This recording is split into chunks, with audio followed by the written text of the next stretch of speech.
We are live. Hello, everybody. Hello. Thank you, Mario, for joining. Today we have a double Mario, so I had to use a proper hat for, celebrate. You are the red Mario. Exactly. I am the red Mario.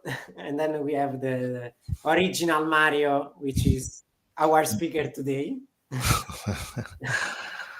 Thank you, Mario, for being with us. Mario is one of the organizers, despite he's working on the background, in the back end.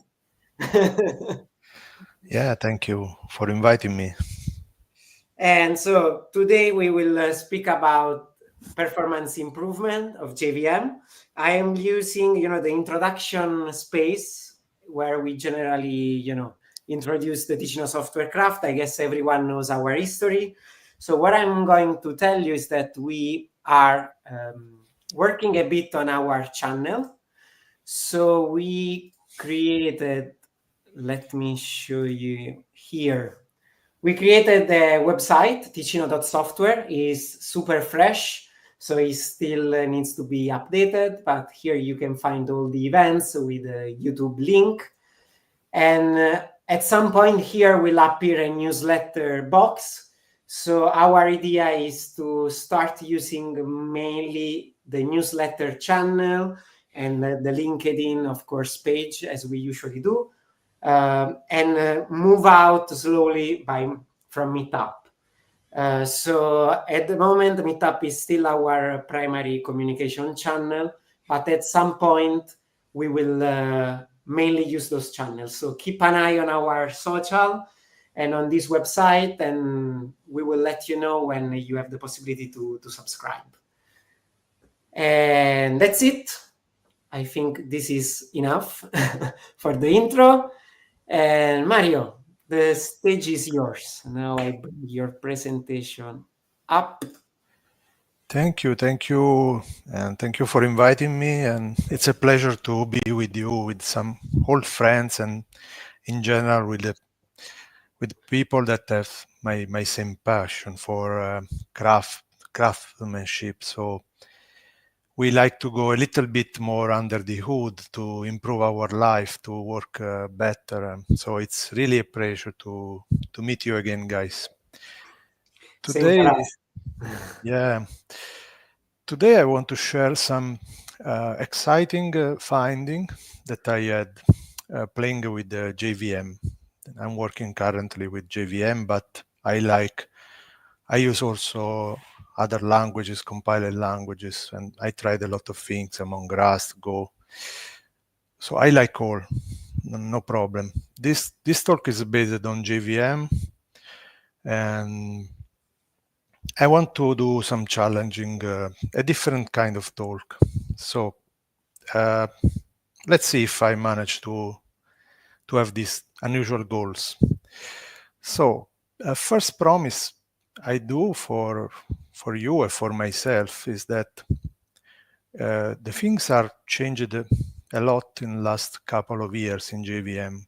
So now it's possible to boost startup time and to compete with the so-called binary language and framework with a super limited effort on JVM and without disrupting our code base, keeping our productivity, keeping our time to market. We don't have to reinvent the wheel, and we can compete with other competitor, let's say Go, for example, other binary, we can compete.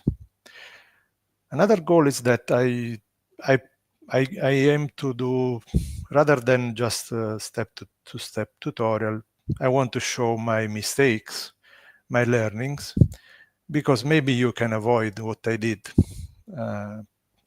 As you when prepare a cake, for example, the first time it's a disaster. The second time it's a little bit better. The third time it's maybe very good. So this happened also to me. I did some trivial mistakes, and maybe you can leverage this looking what I did. And the last challenge is that I had learning this thing. I believe I know everything about JVM, but then I had to rethink some common thought that I had. So I want to shed some light on something that I believe it was true is not true, and some fuzzy definition about speed. That is a fuzzy concept, speed, if we don't enter in the concept. So let's align on some definition. Super quick. We will talk on startup time, but the startup time is really connected to warm up and throughput. Looking only on one of these points is pointless. So the startup time we can define as the time we need for our application to answer to the first request. But we want also the application to be warmed up. So we want the application to be able to reach the optimal performances, to handle as many requests per second in a certain period of time. So to reach the optimal throughput. So we will consider all these metrics, not only the startup time, even if the talk is on startup time, and see what happens in JVM. I can anticipate that JVM is already very good on throughput, but we will we'll see later some more details. Why we talk about cost saving? Because startup time, because it's really connected to the money. Regardless, so if you are on cloud, it's even more evident. Even if you are outside the cloud, let's say outside the cloud, you need a machine that has a very small CPU, little memory. The more resource you use, the more you pay. In cloud is more magnified this aspect. So a concrete example in which is very clear the cost saving is that imagine that you have to handle a peak of traffic. So you have to, probably you are using Kubernetes, you are scaling your servers, and you need to, you know how many servers you need to handle a certain amount of traffic. But suddenly you can have a peak of traffic. So imagine your application is very slow. You don't have time to put all those servers needed to answer this traffic. So what you do as a professional to avoid the customer problems, you over provision. So you put more pods than needed just because your application is slow. And in this case, you waste money. You use more server because you cannot scale up quickly. If you think, let's put to the extreme this concept. There are, with super complex infrastructure, you can reach a pattern that is called the scale to zero. Imagine your application is starting up in super fast way, let's say less than 100 milliseconds, in a time that it will be not noticeable from a human. So you can even, if you have a infrastructure that it provides support for it, you can even put 0 pod in production. And answer the first time you receive a request, you can scale up pods. The customer will not notice that you have 0 pods. And you actually save a lot of money. But this is very complex. It's just to stress this concept to achieve. Let's lower our expectation. And the last bonus, that's more a promise that you will see later, additional bonus on the 3 options that I will show later, that all techniques, these 3 options will give us also an additional bonus of having or using less CPU and less memory. I hope you are now curious, but this is what I got from the real data in production. So let's go 2 words about me. I'm principal software engineer in Last Minute, where I met Mario and Giovanni. I have a little blog. All the examples are in this GitLab repository. You can find in 3 different branches on the same application. You can find the 3 options. It's a realistic application because I noticed that an Hello World application is not helping to learn. So again, before to start, this is a problem that happened also to me. I jump in the code. Let's jump in the code and optimize everything. In my experience, it's key to identify what is the bottleneck in our environment. Our application is a little piece in the environment where we are. We are in a Kubernetes environment where our application is only one container. So maybe there are some limitations that are outside our application. So what I recommend is to do an assessment and check, is my application the slowest part of the picture? If not, we should aim to work on the bottleneck. Maybe it's a slow time to download the Docker image. Maybe it's some other container that it's limiting my application to start up faster. And also, ask yourself, what is my need? I need to perform a simple stateless computation, like a Lambda function. Which security concern I have? Depending on your context, you can decide what is the level of optimization that is worthwhile to achieve. Just because, for example, if you are able to start in 100 milliseconds, but the infrastructure and the system is limiting to 1 minute, your effort is a bit wasted. So you should start in parallel with your colleagues. So this is an interesting point for me, just to leverage your time. So let's start with some theory. Later we will see some code also. We need some theory because just to appreciate this very, very sophisticated piece of software that is a JVM. So a JVM is a virtual machine. It's beyond. So what are the main features? It's very, very sophisticated. We have two very cool features that sometimes we forget. So let's start from what happened in JVM when we start up the application. The JVM is able to see in which world is deployed. What is the environment? I am in AWS. I have this amount of memory. I have this CPU. These are the requests that customers do.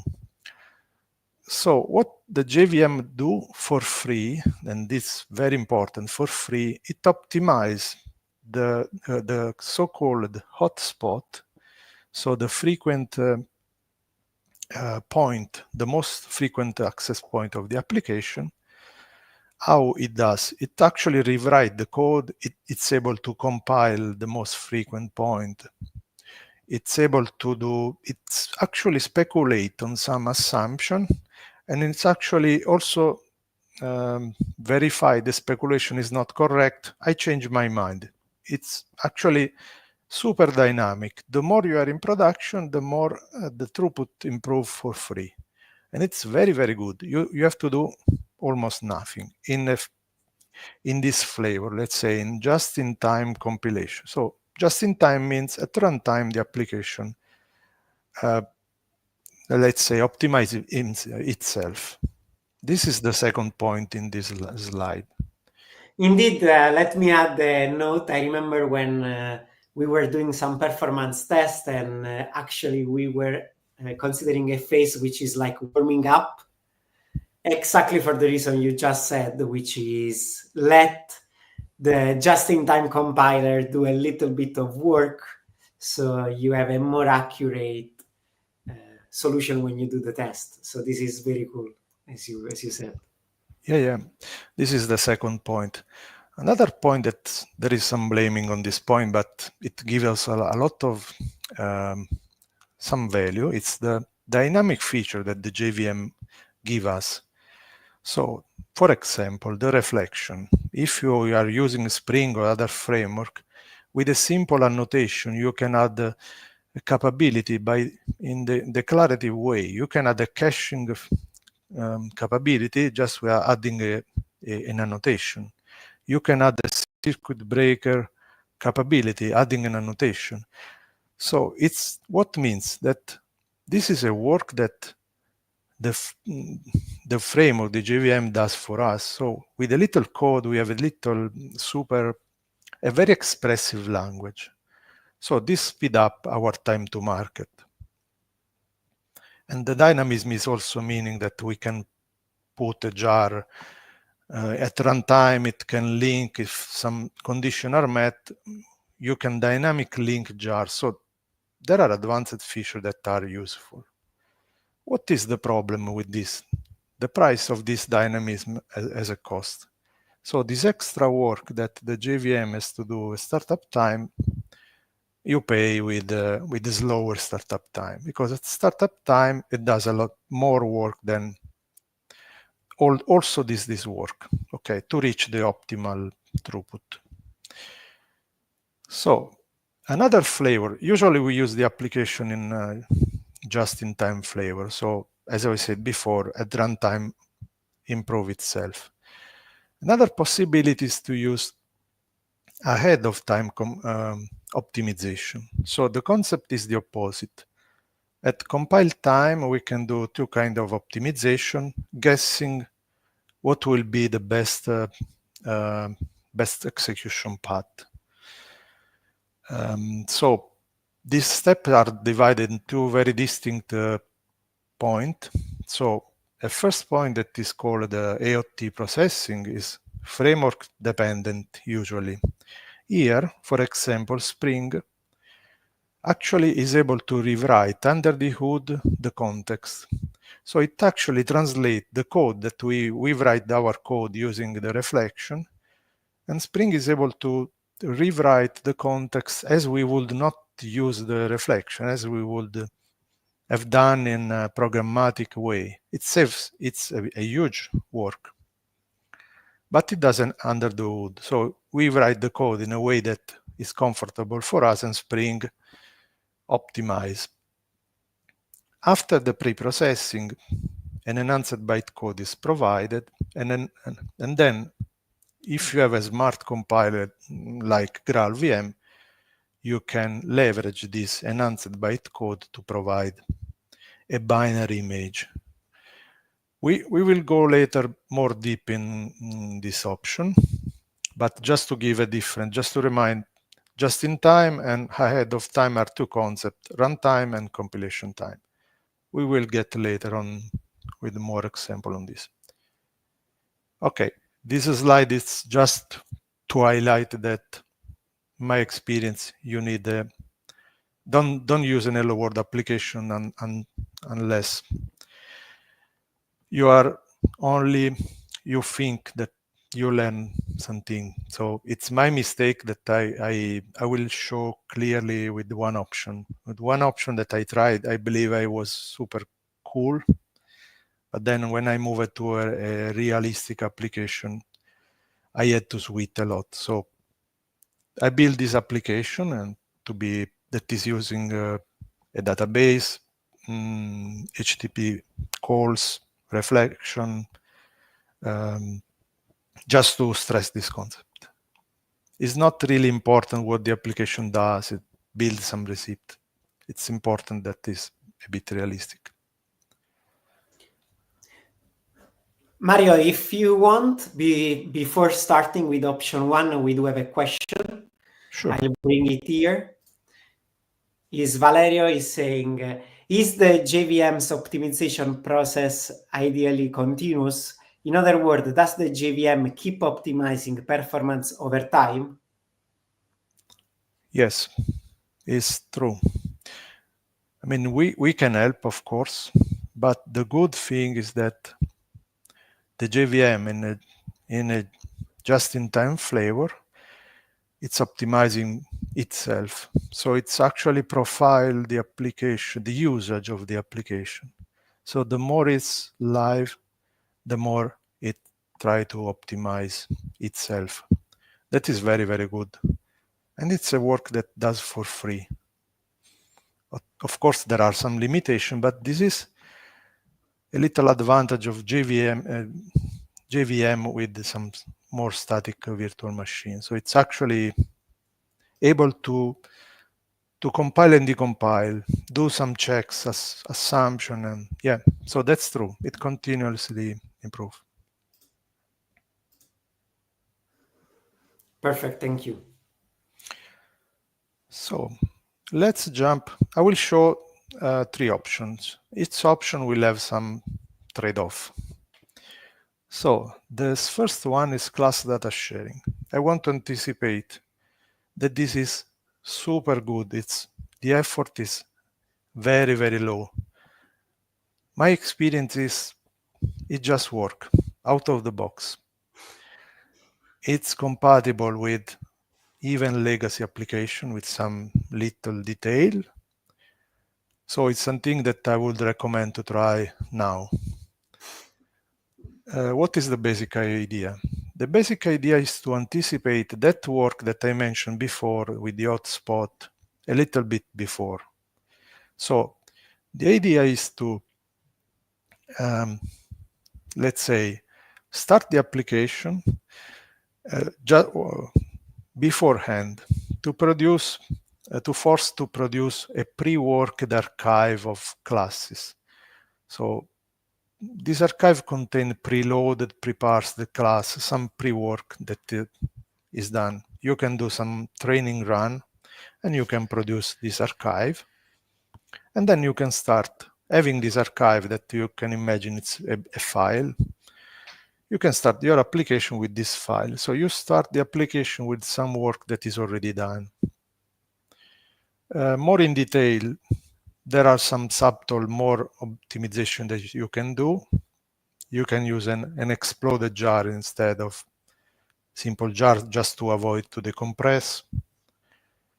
You actually can dump your archive and then you start. Let's see more in concrete what this means. So we see a little code now, hopefully,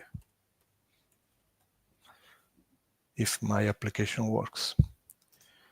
So I have here a Spring Boot application with Kotlin. It's like multi-module.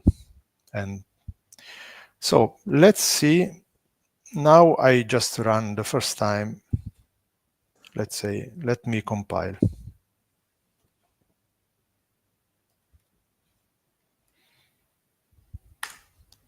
I compile the application, and here is recommended to use JDK Liberica, but it's not really a requirement. Let's say with Liberica, you leverage a little bit of this CDS, but it's actually working on all JDK. I tried a lot, so it's not really a requirement. You can use, again, this is a very good thing. You can use with whatever JDK this flavor. So let's start the application. This is just Java menu jar, just to see. Okay, so now we are running without any optimization. Any optimization, just keep in mind the performance. We started in 2.6 seconds. Mm-hmm. We can even check the memory. I created a small script. So it's like 300, more or less 310, 309 megabyte and 2.6 seconds without doing nothing. Okay. Mm-hmm. We can say what the application does if you just 1 second. It's like just to show that this.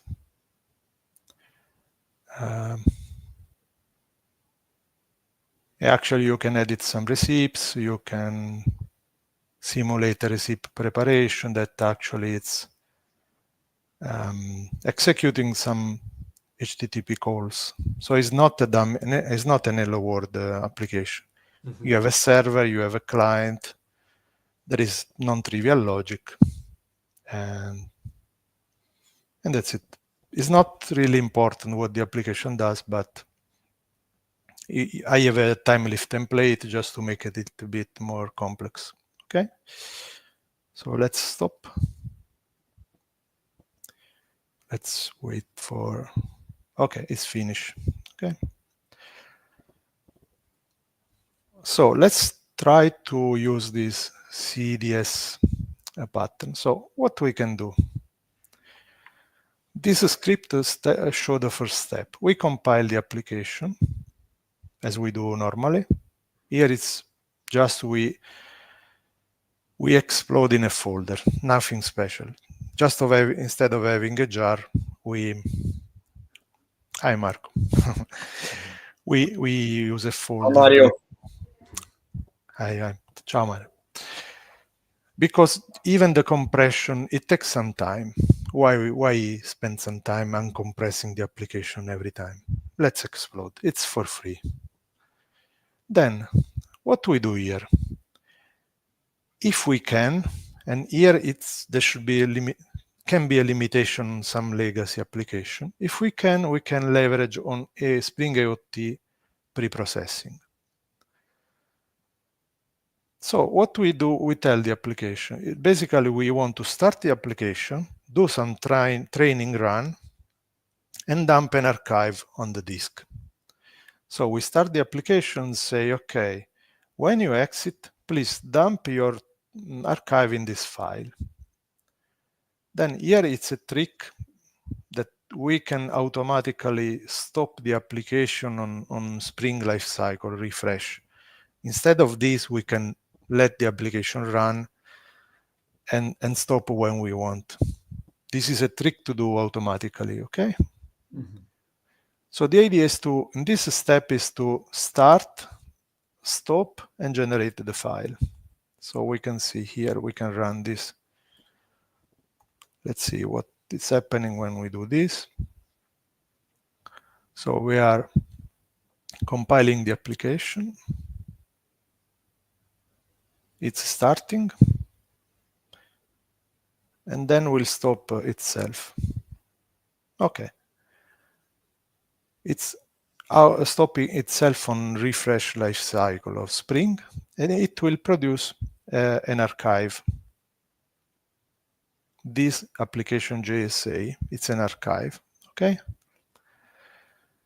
So now let's try to run the application leveraging this archive. So the command is very similar to usual commands that we do. There is only this additional thing. We say, please consider also this additional file to start your application. This is, you can see this as a pre-worked computation, okay? So if we start this, you remember we start in 2.6 seconds. So this is, let's say, more than half, let's say 40% speed up. And the good thing is that the application is unchanged. The only thing I had to do is to create these scripts. Let's check the memory.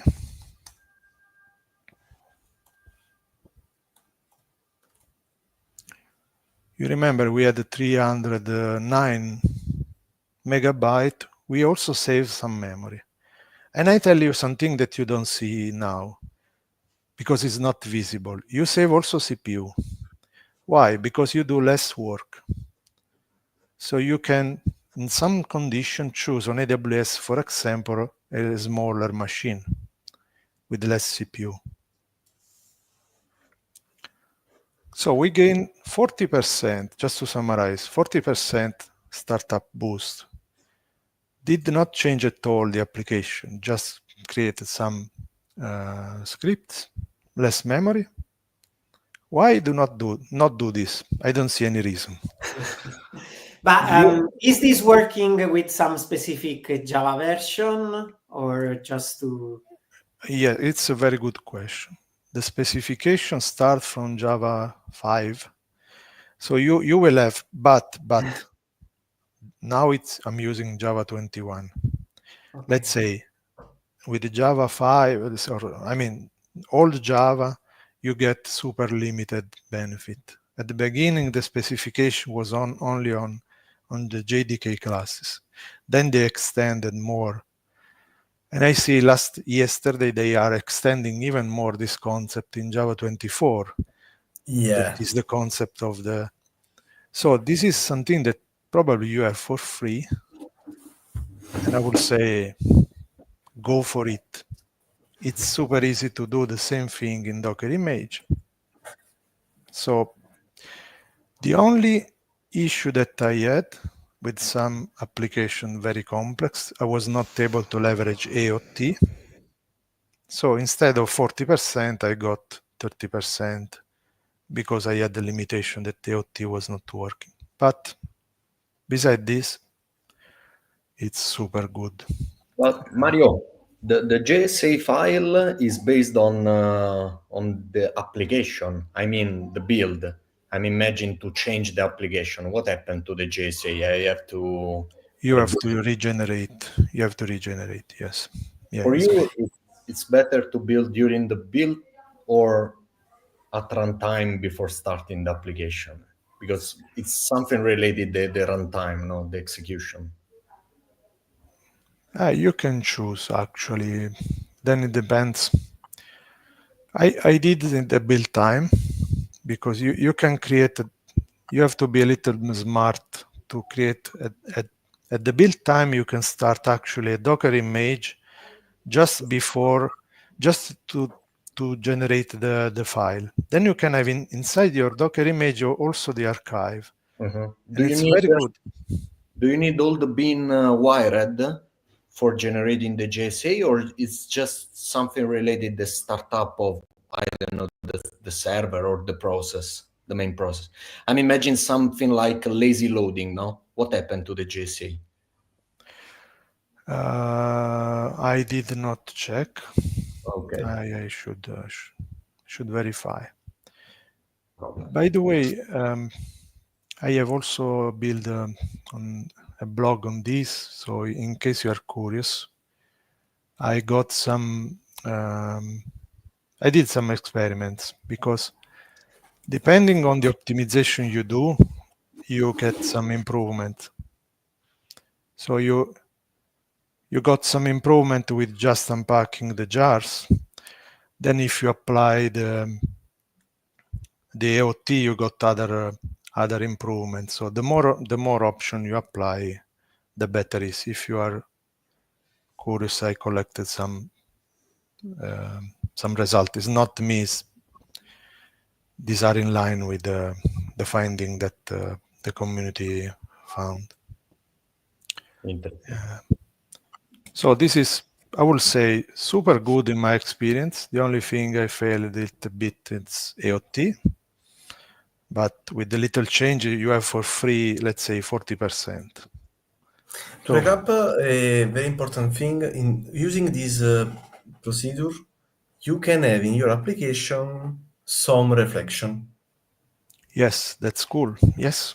This is important, no? Even if your application, your microservices, if use let me say reflection, you are skewed, okay? But in any case, even if your application is skewed, you can apply this process, no? It's a very good point because you stay in your world. You leverage the reflection, all the feature that you are using. You do not sacrifice anything with this option. So your terrible application that use reflection can leverage this type of stuff. Super cool. Well, another thing I connect to what Marco said.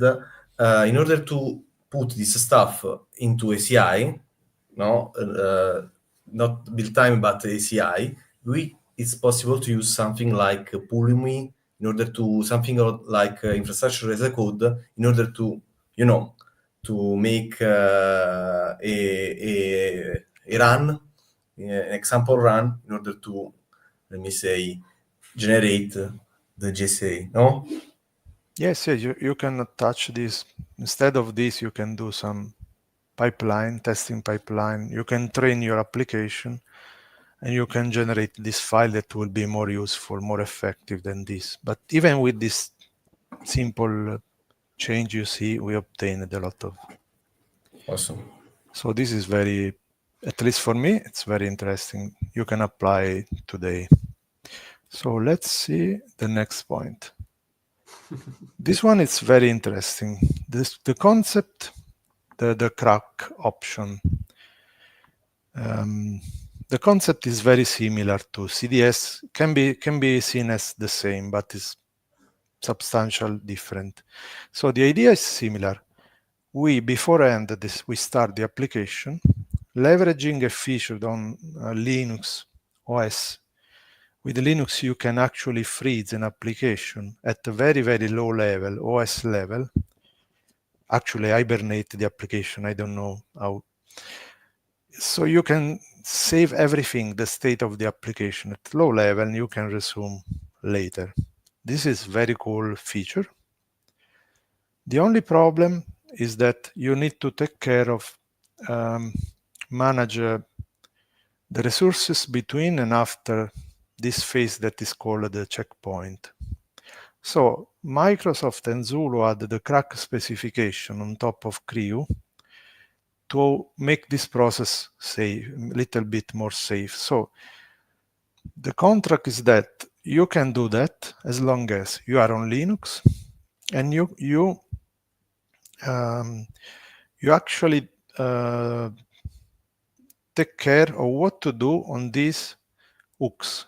The hooks are it's actually an interface that say before checkpoint, after checkpoint. So you need to teach the application what to do at this checkpoint level.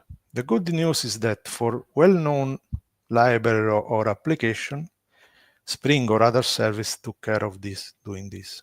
For example, I use a Dicari thread pools, and I had to do nothing because Spring know very well how to integrate with Dicari, and under the hood, it's automatically handle these hooks.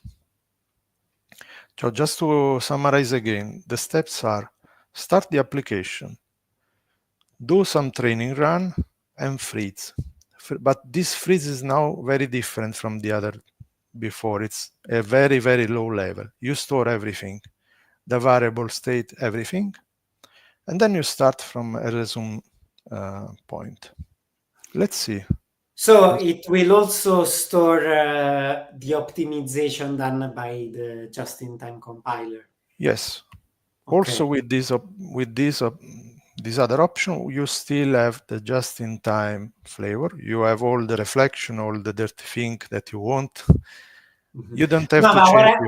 What I meant is, let's imagine the just-in-time compiler did some optimization. When you freeze it, you keep it in your stuff. You keep it. You actually keep it. So next time you already can leverage on those. Okay, understood. So I am on Ubuntu virtual machine just because I have a Mac. On Mac it doesn't work. You need to build either a Docker image, either you have to be on Linux. So here I take care. This is a requirement here. Sorry, I'm doing. You need to take care of use a crack compliant JDK. This is here mandatory. This work, for example, with the Zulu JDK. This is mandatory to work. What I had to do, which change I had to do in my code base is just add a crack library in the POM. And in a trivial application, you have to do nothing. Then I will show a more complex case. But let's see what we can do. So here we have a script. And in this script, what we do, we just compile. Let's compile before we need in any case to compile. And we need to recompile because we are using a different JDK. So we start the application and we say just, okay, store my checkpoint in this folder. That's it. So I'm executing this file. Okay, the time is the same of before. It's 2 seconds. We are not yet on the point to see the optimization. Then we can create the checkpoint with this instruction. We just say please create the checkpoint for this process ID. So I put 1, 4, 1, 3, 4, 1. As you see here, the application is shutting down, and a big file, a big folder with the very low level dump of the application is created here. Okay. Now let's execute the last step. The last step is we tell, okay, please start the application with this checkpoint. Notice that you don't even have a jar here.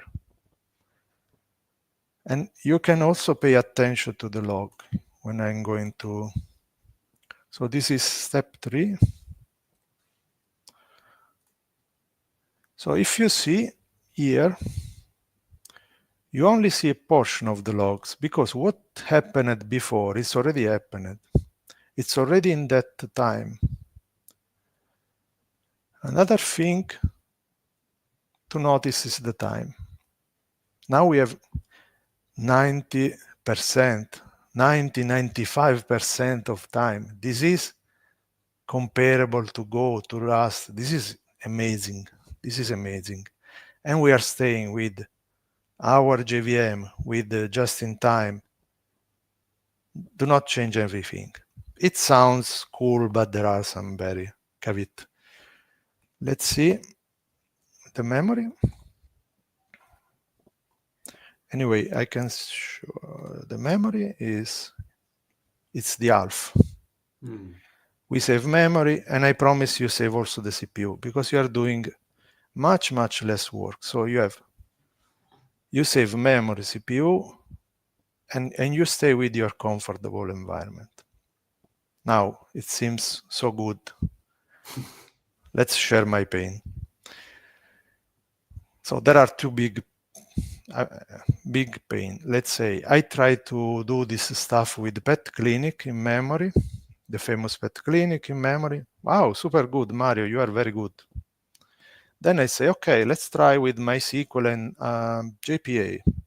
I suffered a lot because managing with the realistic application, you suffer because. So my suggestion is to use a realistic application.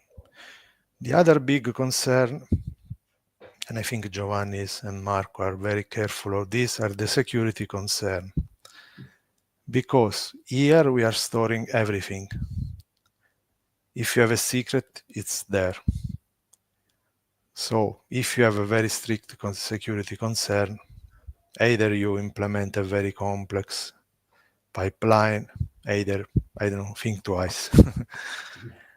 But for me, the results are amazing. There are some limitations, yes, but for me, it's amazing what we can get here. I don't know if there are questions on this. I don't know if is it possible to separate the let me say configuration reading from application starting, no? In this way, the state you are building is something that is totally independent by, for example, reading some secret or other stuff like this, no? Yeah, maybe it's possible. I think in AWS, I don't know.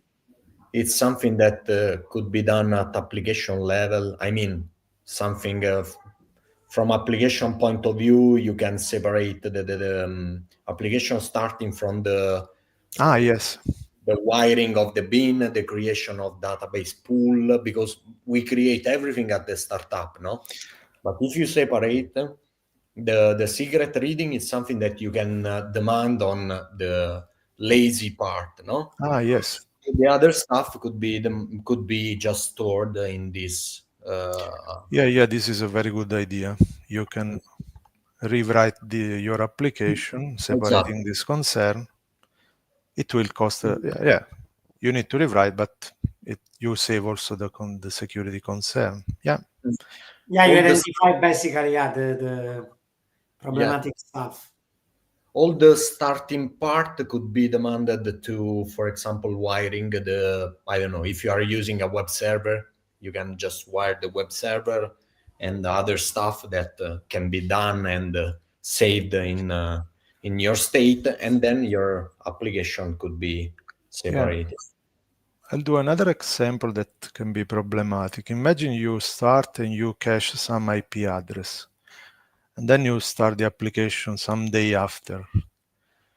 You have a big problem.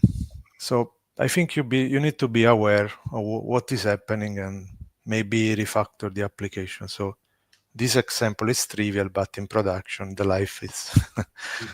So I think what you mentioned, Marco, is very, very relevant. So but still it's a solution that I would use for a simple use case when you don't have a big security concern. And I would say let's go for crack. Okay, last option. Maybe you already heard. It's actually use AOT compilation to land in binary image where you don't have anymore the JVM. So here the process is to stress even more this AOT optimization. We do everything at compile time. But here we got very good performance. I spoiled this, but we are doing some guess because this is done in a so-called closed world. The code does not see the environment where it's released. So you leverage smart compiler to do that. Some more details how to do that. There are two phases. Let's say compile the application normally. You produce bytecode from the source, then you can enhance bytecode by AOT preprocessing. In this example, it's Spring that is rewriting your context, removing the reflection as you would do. So it produces an enhanced bytecode, and then this enhanced bytecode can be taken by, for example, Graal compiler to create a native image. So there are good things and less good things with this. Let's say we can try this. I will not. Okay, I will go in Graal VM branch, and again we need to use Graal JDK here. Sorry.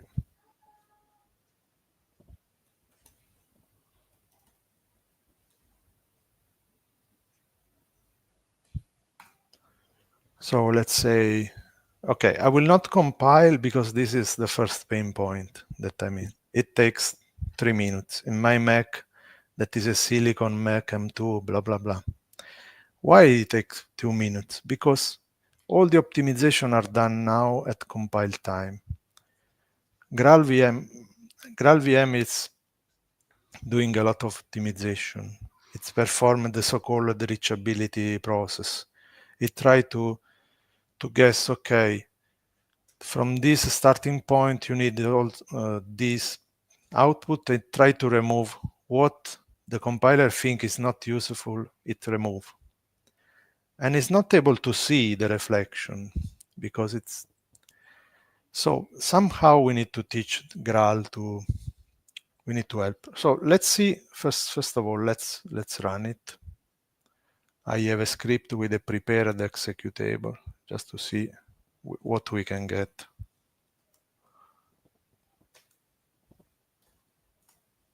So what we get is amazing performance. So it's this like, is, just to give context, is the application, as we saw, compiled for Graal VM. it's a binary. That's it. So we need to compare with the 2 seconds. 2 seconds, 2.6 seconds. Okay. And the memory is also... As output, you have an executable A binary, basically. A binary. You don't have any more a JVM. Okay, you have an ELF file. Yes. So the memory is the half, the boost is 95%, is similar to crack. There are some very strong consideration to this. Let's share my pain point, let's say. Let's say to integrate Graal is not that difficult. Let's say with some plugin, Spring plugin, you can enable AOT preprocessing, you can, as long as it's not a legacy application, it will work. The problem is that, and I will show with one example, I will not spoil with this. I did it the first time. So remember, I use an application I use reflection with Timeleaf, for example, is a template engine that. So I built as optimistic person. It works. It's compiled. It starts. It works. So let's go in production. So let's go in production, and it works. You can say, no, it doesn't work. And this is for me the worst nightmare for a developer, a runtime error. You have a runtime error. Let's see why. You say the property name cannot be found. And then you get some more hint on top. Let's say what is happening is happening that since I'm using Timeleaf that use reflection, and I didn't teach Graal how to handle this reflection, it say, for me, the field name is not useful. I would remove. It's very aggressive. To reach this strong performance is very aggressive. So this is a nightmare. How we can prepare for this? Doing integration test. We need to test our application more than usual, because we need to cover all the stuff. It's compiling doesn't mean after 3 minutes you spend 3 minutes and it's not working. So this is something. How I made it work? The first time, not with proper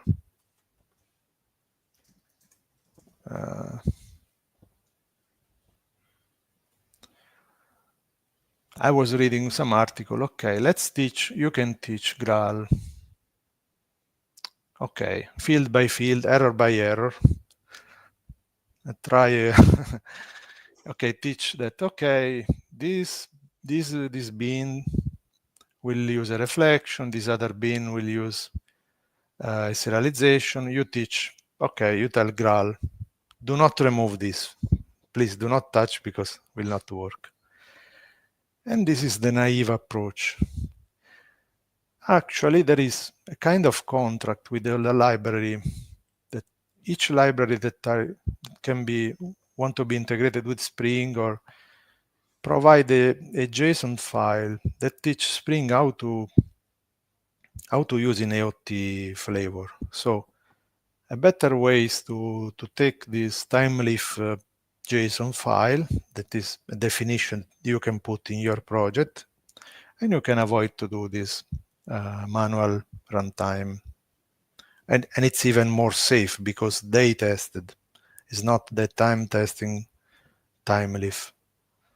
Other options are to take extreme process, like to use library that are reflection free, but this is another option, of course. Another important thing is that is not all. We notice the startup time, but we don't care only the startup time. We care also the throughput.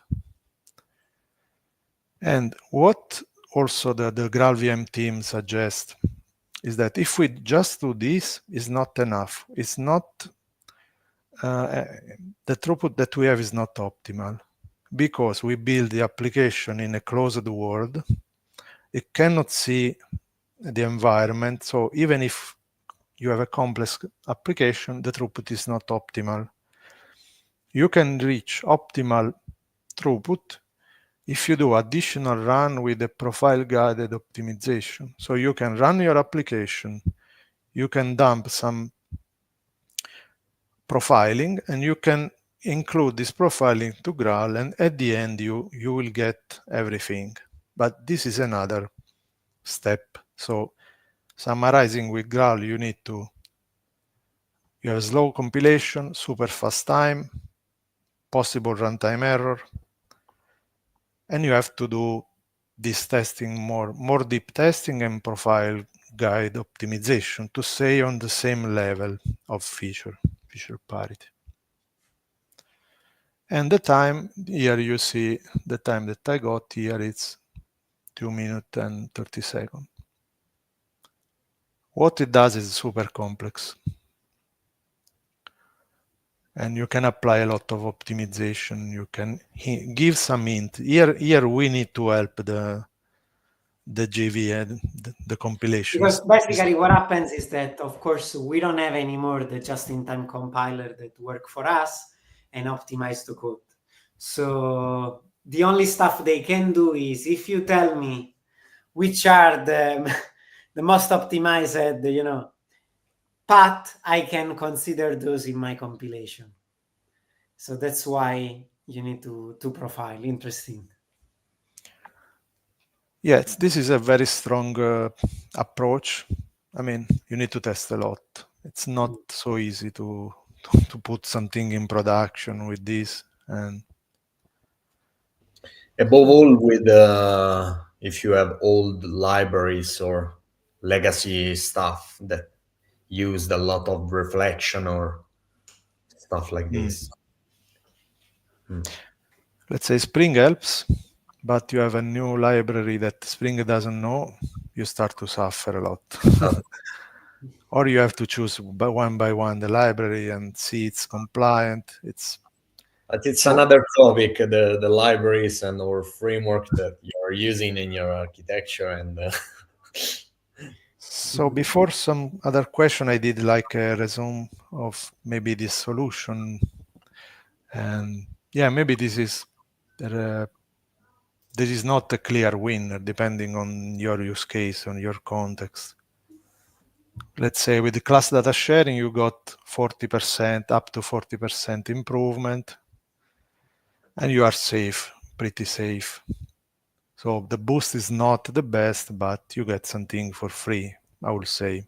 Why not? Crack and Graal are comparable with performance. With Crack, you keep a fast compilation time. But here I forget to mention you have a strong security concern.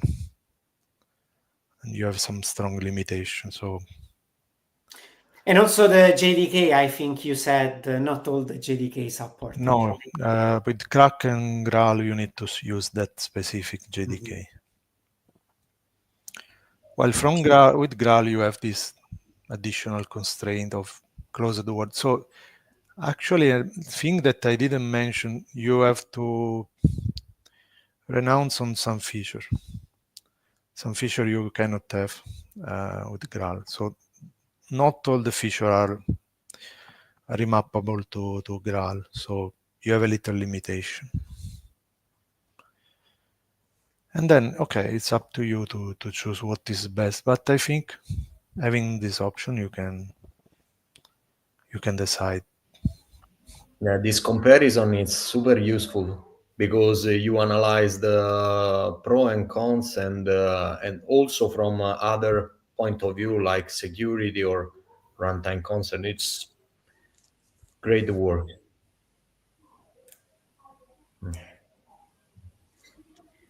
Yeah, I think then we can remove our doubt and force meet that the JVM is slow.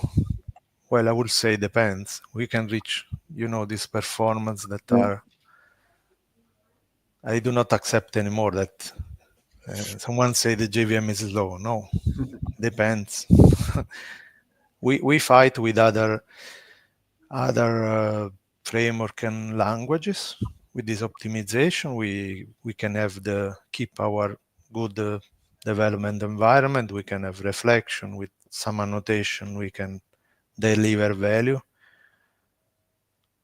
I think if you had to rewrite your application in a different language, you can do, yes, but it's a very big work. So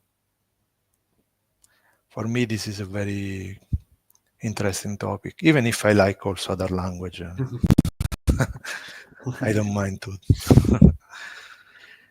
Mario, we have a big question on class data sharing. Shall we read it now? Sure. It's time for questions. So perfect.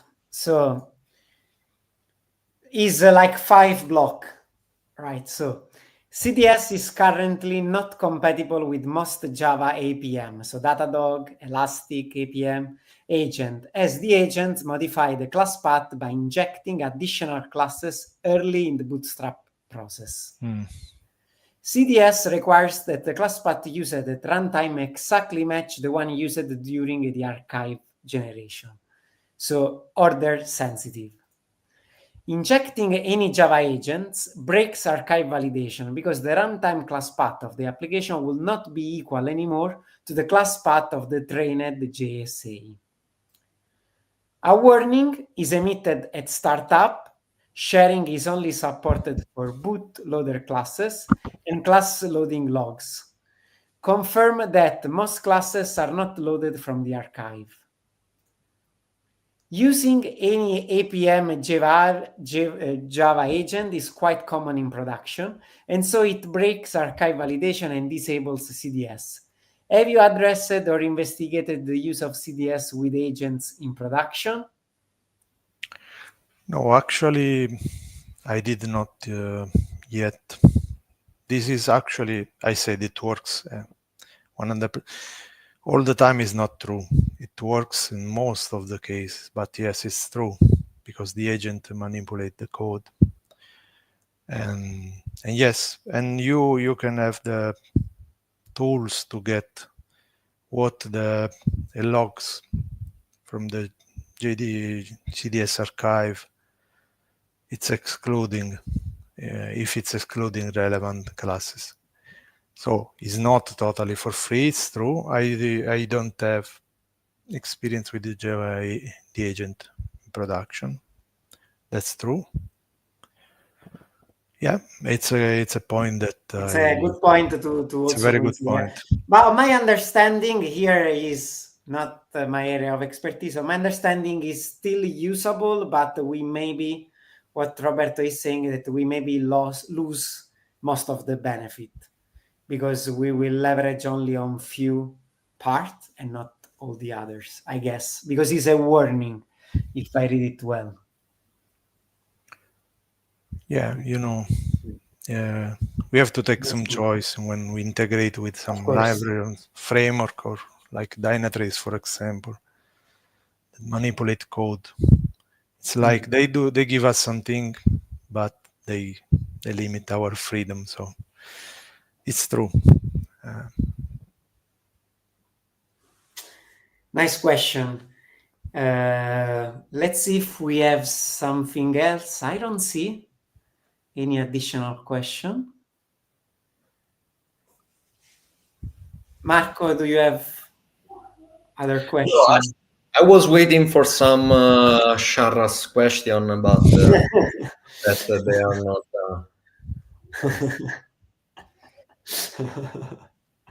No, it's super interesting. What is your favorite? No, the GraalVM, it's something that, well, I think that we are in this situation because if you think, well, Java is in the middle because it's compiled, but in the same time, you can use a reflection and other stuff that in more dynamic language are something normal, no? So look, if you push through the compilation, you're losing some dynamism, let me say. And in the opposite, if you push through having some dynamism, of course you will lose some points in startup and so on. So you are losing the good points of compiled languages like Rust or C, other like this. No? So it's a trade-off and depends on what you are using. If you are using Timely, probably you cannot use GraalVM. And Yeah, let me share a little experience. I played with Rust, for example. I had a website. Very happy because I spent very few money. But when I had to refactor, maybe because I was not so good, but I suffer even extracting a function. So yes, you get super good performance, but you need to be very good. exactly. And last thing I want to mention is that actually I didn't mention the project Leiden. That is a project I mean, it's where the community is going. You can see very nice talk by Brian Getz. The purpose is that to offer like a wider spectrum between AOT and just-in-time, so to give flexibility. So in the future, all these features will be more out of the box. It will be so that the language is going in generically to shift the compilation before this time, that is before or after. It's very interesting, the Branget's presentation of Project Leiden. It's not so ready in my opinion now, but it's where they are going. We can share with the community because it's a good point. Interesting. And I think we are good. Something came to my mind for GraalVM, because I don't know, do we have some license constraints? How does it work? Like, because Zul, I guess, is I think is not free, isn't it? I think in general you have always a free option, but then I think it was paid support from Graal with Mac, but I think this is very edge case. I think you can play in any case with the free option. And then maybe they ask support, they sell their support, for example, libel. Understood. Then yeah, everyone has to be. But I have to check. I have to check better, but I think. Okay, got it. Thank you. I don't see any more question. Thank you, Mario. It was super interesting. Thank you. It was nice to see our friend JVM. So see you in the next meeting. Thank you all for joining. Bye-bye. Thank you. Bye-bye. Bye-bye.